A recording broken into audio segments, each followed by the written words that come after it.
बिस्मिल्लाहिर्रहमानिर्रहीम। अस्सलाम वालेकुम नाज़रीन, मैं हूं अहमद फ़वाद और आप देखते हैं मुझे मेरे यूट्यूब चैनल और फेसबुक पेज पर। नाज़रीन, आज तारीख़ है 9 अप्रैल और दिन है हफ्ते का। अहम तफ़सीलात के साथ और ब्रेकिंग न्यूज़ के साथ आपकी खिदमत में हाजिर हुआ हूं। कौमी असम्बली इजलास अपोजिशन जमातों की हवा निकाल दी गई है। घसीट घसीट के इमरान खान साहब की जानिब से इनको इस वक्त थका दिया गया है। एक अहम चीज़, अहम खबर सामने आई है कि अदालत पार्लिमान की डोमेन में मुदाखलत नहीं कर सकती और सेम पार्लियामेंट जो है वो अदालत की डोमेन में मुदाखलत नहीं कर सकती। मामला क्या है, इस हवाले से कुछ एक्सक्लूसिव डिटेल्स आपके साथ में शेयर करने जा रहा हूं। साथ ही साथ एक और सबसे अहम और सबसे बड़ा सवाल इस वक्त आप तमाम नाजरीन के भी जहनों में होगा कि अगर लेट से जो स्पीकर हैं वो उनके खिलाफ अगर तौहीन अदालत लगती है तो उसके बाद क्या होगा, क्या उन्हें सजा हो जाएगी। तो इस मामले के ऊपर इस वक्त एक बड़ी अहम बहस जो है वो गर्दिश कर रही है कि सदर पाकिस्तान जो हैं वो किसी भी शख्स की सजा माफ करने का जो इख्तियार है वो रखते हैं। यानी कि नाज़रीन, आप अगर एक आम मुकदमे के हवाले से भी बात की जाए, अगर किसी कत्ल के मुजरिम की बात भी की जाए तो डिस्ट्रिक्ट कोर्ट से लेकर सुप्रीम कोर्ट तक जब सजाएं जो है वो उनको दी जाती हैं तो सुप्रीम कोर्ट के बाद भी आखिरी जो एक उनके पास ऑप्शन होता है वो सदर मुमलिकत से एक रिक्वेस्ट करनी होती है, एक माजरतनामा होता है कि आप जो है वो इनकी सज़ा माफ़ कर दें और फिर उसके बाद सदर मुमलिकत के पास ये इख्तियार होता है कि वो उसकी सज़ा को माफ़ कर दें। अब ये स्पीकर के खिलाफ तौहीन अदालत और इन तमाम तर चीज़ों के हवाले से कुछ एक्सक्लूसिव डिटेल्स हैं जो कि मैं आपके साथ शेयर करने जा रहा हूं। सबसे पहले नाज़रीन कुछ अहम अपडेट्स आपको बताता चलूं कि सुप्रीम कोर्ट ऑफ पाकिस्तान में जो उनका फैसला दिया है, उन्होंने उसके खिलाफ नज़रसानी की जो दायर करने का जो फैसला है इस वक्त हुकूमत की जानिब से किया जा चुका है। बल्कि जो ये अपील है इसको भी दायर करने के लिए जो है वो इस वक्त जो टीम्स हैं वो हुकूमती रवाना हो चुकी हैं। इनिशियल तौर पर ये इतलात सामने आई हैं कि सुप्रीम कोर्ट ऑफ पाकिस्तान में जो उनकी टाइमिंग होती है वो तो 12:30 बजे तक की होती हैं, तो इस वजह से ये दायर नहीं की जा सकती। लेकिन अगेन साथ ये भी इतलात आ रही हैं कि ये जो है वो दायर की जा चुकी हैं। लेकिन लास्ट जो हमने अपने सोर्सेज से चेक किया तो अभी जब मैं ये वीलॉग रिकॉर्ड कर रहा हूँ तो अभी तक की जो ये इतलात हैं कि ये जो नज़रसानी है ये अभी तक सुप्रीम कोर्ट ऑफ पाकिस्तान के फैसले के ऊपर ये अभी तक दायर जो है वो नहीं की जा सकी। बहरहाल इस हवाले से मैं आपको बताता चलूँ, जब सो मोटो नोटिस लिया गया था तो उस दिन संडे था, तो संडे वाले दिन जो अदालत थी वो लगी। फिर उसके बाद दूसरी जमातों की जो दरख्वास्तें थी वो भी जो है वो दायर करने के लिए गए। तो बहरहाल ये तमाम तर इस वक्त ये बहुत एक अहम फैसला भी है, क्योंकि अगर ये मुअत्तल हो जाता है तो फिर जो मामलात हैं वो बहुत ज़्यादा डिफरेंट हो जाएंगे, क्योंकि हुकूमत की जानिब से ये मौक़िफ़ आ चुका है। एक तो इमरान खान साहब की जानिब से भी मायूसी का इजहार किया गया, फिर नाज़रीन जो जिस बेस के ऊपर ये रूलिंग दी गई उसको डिस्कस नहीं किया गया, तो ये भी एक एतराज़ है। बहरहाल ये दरख्वास्त तैयार हो चुकी है। अब इस वक्त सुप्रीम कोर्ट में इस हवाले से जो सारे मामलात हैं वो चल रहे हैं। दूसरे नंबर पर नाज़रीन एक अहम खबर है कि शहबाज शरीफ के खिलाफ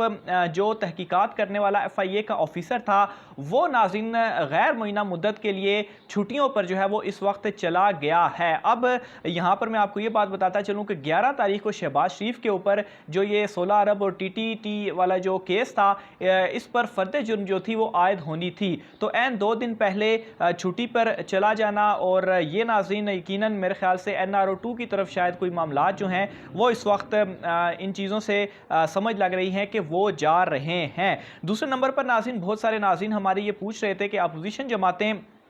ख़ास तौर पर जो ओवरसीज़ पाकिस्तानी हैं वो ये क्वेश्चन कर रहे थे कि वो जो वोट वाला उनका मामला है वो कहाँ तक इस वक्त पहुँचा है। तो इस हवाले से मैं क्लियर आपको करता चलूँ कि अगर ये लोग इक़्तिदार के अंदर आ जाते हैं, इमरान खान साहब की हुकूमत हटा देते हैं, तो उसके बाद जो कुछ मेन काम इन्होंने करने हैं, एक तो अमेरिका को एब्सोल्युटली यस इन्होंने कहना है, फिर उसके बाद सबसे अहम चीज़ जो थी वो ओवरसीज़ के वोट का ख़ात्मा, यानी कि ये जो 90 लाख ओवरसीज़ हैं इन्होंने इमरान खान साहब के हक़ में है ये ज़्यादातर, तो ये लोग ये नहीं चाहते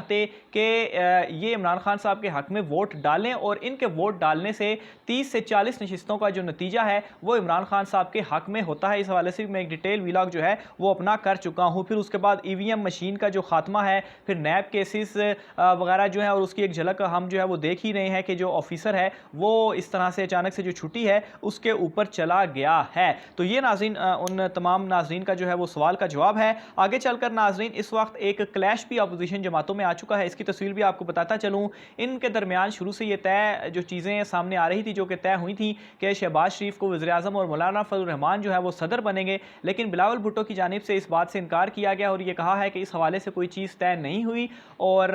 जो सदर है जिसकी ज़्यादा अक्सरियत होगी उसी जमात का बनेगा, यानी कि इस वक्त ये चाहते हैं कि इन्हीं का सदर जो है वो बने। तो जो ये भानुमती का कुंबा है, इन्होंने हुकूमत को अगर ये फ़र्ज़ करें कि कामयाब भी हो जाते हैं गिराने में, तो ये कभी भी इनकी जो हुकूमत है वो बरकरार नहीं रह पाएगी। इसलिए बहुत सारे लोग जो परेशान भी थे कि अगर इमरान खान साहब उतर जाते हैं तो उसके बाद क्या होगा, तो ये तसल्ली रखें इनकी हुकूमत जो है वो कायम नहीं होने वाली और ये लोग इसी तरीके से ख़वार होंगे और आप देखेंगे कि जब ये दाल बटेगी तो ये किस तरीके से एक दूसरे के साथ ही लड़ेंगे और फिर आइंदा इंतखाबात में किस मुंह से ये लोग एक दूसरे के खिलाफ जाएंगे। तो हर सिचुएशन के अंदर इस वक्त विन विन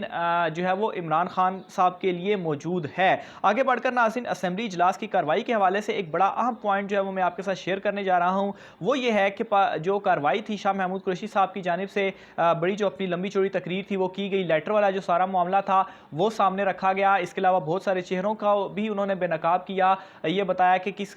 सारा जो लेटर वाला मामला था कि कहाँ पर वो लेकर गए। वो तकरीर जो है वो गालबन आपने सुनी होगी, काफ़ी लंबी चौड़ी जो वो तकरीर है वो उनकी जानिब से की गई। बहरहाल अहम नुकता इसमें यह है कि एक तो शाह महमूद कुरैशी साहब की जानिब से इन कैमरा इजलास का मुतालबा किया गया और दूसरा तहकीकात का जो मुतालबा था वो किया गया और ये तमाम तर डिटेल जो है वो मैं आपको इस इजलास से पहले बता चुका हूँ कि हुकूमत का जो प्लान था वो क्या था। जो लोग मुझे रेगुलर सुनते हैं वो इस बात के हवाले से अपनी राय का इज़हार भी कर सकते हैं कि ये चीज़ें किस तरीके से की जा रही थी हुकूमत की जानिब से, इस हवाले से प्रिडिक्शन दी जा चुकी है। बहरहाल अब ये तमाम तर चीज़ें जो है वो भी सामने आ चुकी हैं। अहम नुकते की जानिब नाज़रीन में बढ़ता हूँ, जब बिलावल भुट्टो साहब की जानिब से तकरीर की जा रही थी तो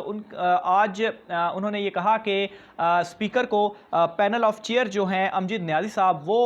एक्टिंग स्पीकर के तौर पर वो जो है वो चेयर कर रहे थे, तो उनसे कहा कि आप तौहीन अदालत कर रहे हैं, वोटिंग जो है वो नहीं करवा रहे। तो इस पर उनका ये जो जुमला था कि अदालत पार्लिमान की डोमेन में मुदाखलत नहीं कर सकती और सेम पार्लियामेंट जो है वो सुप्रीम कोर्ट की डोमेन में मुदाखलत नहीं कर सकता। तो ये जो जुमला है इससे मज़ीद वाज़ेह हो जाता है कि हुकूमत का इस वक्त जो प्लान है वो क्या है और हुकूमत अपना जो माइंड है वो बना चुकी है। और वाकई जो नज़रसानी की अपील जो दायर करने जा रही है उसमें भी जो चीज़ें हैं वो कही गई हैं कि अदालत जो है वो इस डोमेन में मुदाखलत नहीं कर सकती। आर्टिकल जो 69 है उसके तहत स्पीकर को इख्तियार है कि वो रूलिंग जो है वो दे दे और फिर जिस बेस के ऊपर रूलिंग दी गई उस लेटर का जो डिस्कशन है उसके ऊपर की ही नहीं गई। तो ये बड़ा एक वैलिड पॉइंट और नुकता है और ये बड़ी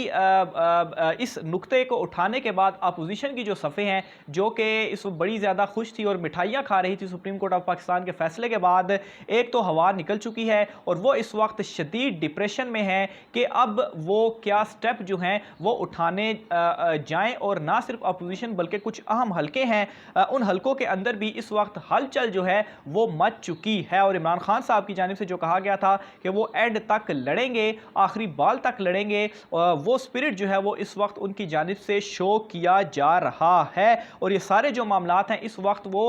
खुलकर सामने आ चुके हैं। मज़ीद ये नाज़रीन के इस वक्त एक चीज़ ज़ेरे बहस है कि अगर लेट से